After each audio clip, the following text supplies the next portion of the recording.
บ่มีเจ้าใส่ว่าลืมเขาสิมีเพียงเฮาเท่านี้เจ้าเป็นของเก่าที่เขาทิ้งไป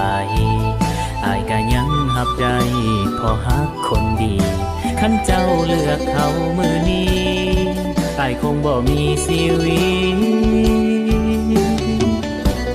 อยู่อีกต่อไปแฟนเก่าก็ฮักหลายแฟนใหม่ก็แสนดีเลือกใครก็เจ็บอยู่ดีบ่ฮู้สิตัดสินใจจังใดคนเก่าก็คือคนในฝันคนปัจจุบันนั้นก็ดีแทบตายสิเลือกใครก็เลือกบ่ได้สิเลือกคน